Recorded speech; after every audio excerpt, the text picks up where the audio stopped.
spirit of sport is the celebration of the human spirit, the body, and the mind. Doping is contrary to the spirit of sport, erodes public confidence, and jeopardizes the health and well-being of athletes. From the World Anti-Doping Agency's Athlete's Guide. Performance-enhancing drugs take away from the integrity of sports. I'm going to inform you about the history of performance-enhancing drugs, its impact on sports, and preventative measures. There is evidence that doping took place in the ancient Olympics, which lasted from 776 BC until 393 AD. Spartan coaches fed their athletes special herbs and mushroom concoctions, according to Robert Jacobson of Sports in America.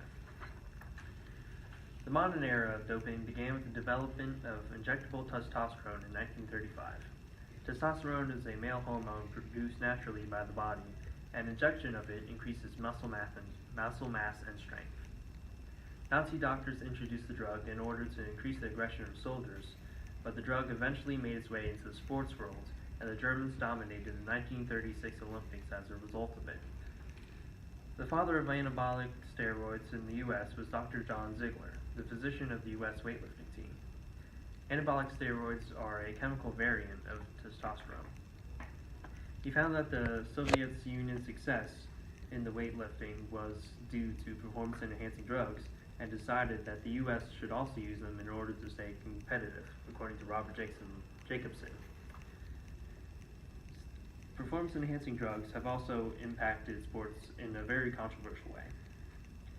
In 1998, baseball players Mark McGwire and Sammy Sosa were chasing Roger Maris's all-time single-season home run record, which was set in 1961.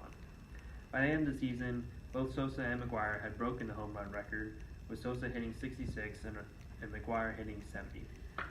It was later revealed, however, that McGwire had used performance-enhancing drugs, specifically a drug called andro, which the body converts into testosterone. A lot of controversy was started and a lot of debate over whether the record should stand. As a result, the drug andro was banned by the MLB in 2004 because of the controversy, according to Kenneth Jost of Performance-Enhancing Drugs. Another scandal was the tobacco scandal. The Justice Department had pursued a criminal case after discovering that the Bay Area Laboratory Cooperative was providing anabolic steroids and other performance-enhancing drugs to elite athletes in the early 2000s. Barry Bonds was the central figure of this scandal. Bonds had broken the all-time home run record, which was set by Hank Aaron, and however, Bonds had used PEDs over the years, and many have seen that his record is not legitimate, and he's also been denied induction into the Hall of Fame, according to Jan M. Hunt and Jan Todd of Sports in America. Many preventative measures have been taken to decrease the use of PEDs. Concerns over PEDs have led to an increase in drug testing. Drug tests often include analyzing urine and blood samples in order to test for banned substances. As a result, however, new forms of anabolic steroids have been developed because athletes who use PEDs often try to pass these tests. So new drugs, new types of steroids have been made that can actually underlie and pass these tests.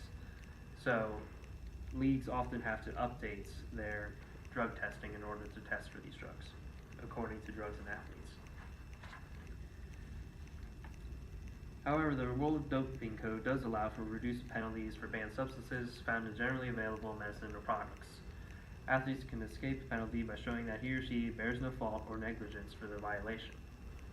In conclusion, in the sports world as a whole, leagues are cracking down on athletes that use performance-enhancing drugs. Many people believe that there is no tolerance for these types of drugs, as it is a prominent form of cheating in sports. There's a long history of the use of these drugs. It impacts its sports in a negative way, and preventative measures have been taken to stop athletes from using them.